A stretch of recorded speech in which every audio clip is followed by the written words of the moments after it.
بسم اللہ الرحمن الرحیم۔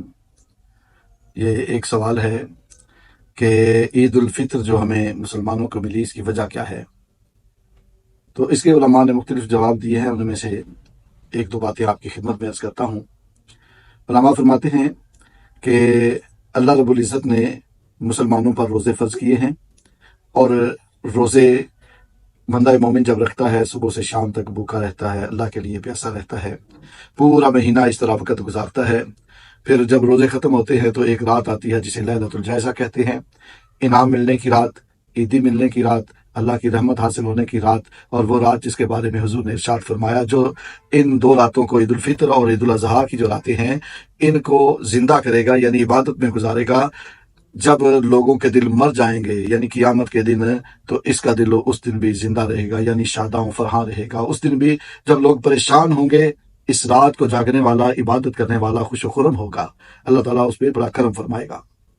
اور اگلا دن جو عید کا دیا، خوشی کا دن دیا، وہ دن ایسا دن ہے کہ جب بندہ مومن اللہ رب العزت کے رضا کے لیے اللہ رب العزت کے گھر کی طرف، عیدگاہ کی طرف آتا ہے، تو اللہ تعالیٰ فرشتوں کے سامنے فخر کرتا ہے اور فرشتوں سے فرماتا ہے اللہ تعالیٰ، کیا میرے فرشتوں، جو شخص میری بات مانے، جو روزے رکھے، جو عبادت کرے، جو میری مزدوری کرے، اس کی جزا کیا ہے؟ تو فرشتے عرض کرتے ہیں یا اللہ، مزدور کو اس کی مزدوری ملنی چاہیے، اس کی جزا ملنی چاہیے۔ تو اللہ رب العزت فرماتے ہیں پھر گواہ ہو جاؤ، یہ روزہ دار بندے، یہ میری عبادت کرنے والے، یہ قرآن پڑھنے والے، جنہوں نے بڑی محبت سے یہ رمضان المبارک کا مہینہ گزارا ہے اور آج میری بارگاہ میں نماز کے لیے اکٹھے ہو رہے ہیں، تم گواہ ہو جاؤ، میں نے ان کی بخشش فرما دی ہے۔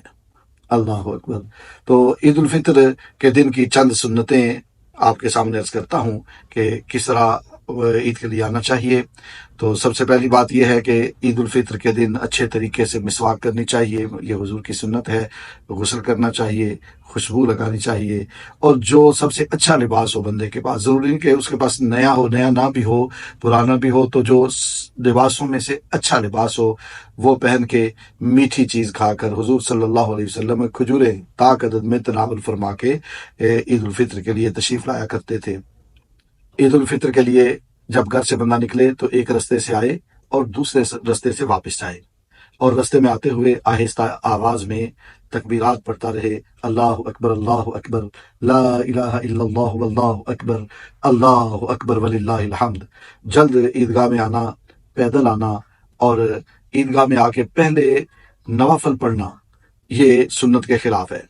عیدگاہ میں عید کی نماز سے پہلے نفل پڑھنا جائز نہیں ہے۔ بے شک عام بندہ نفل پڑھے جہاں مرضی، لیکن جب عید کا دن ہو تو عیدگاہ میں آ کے عید کی نماز سے پہلے نفل پڑھنا جائز نہیں۔ اور جیسے عید کے دن روزہ رکھنا، یہ جائز نہیں کہ بندہ عید کے دن روزہ رکھ لے، یہ بھی شریعت میں منع کیا گیا ہے۔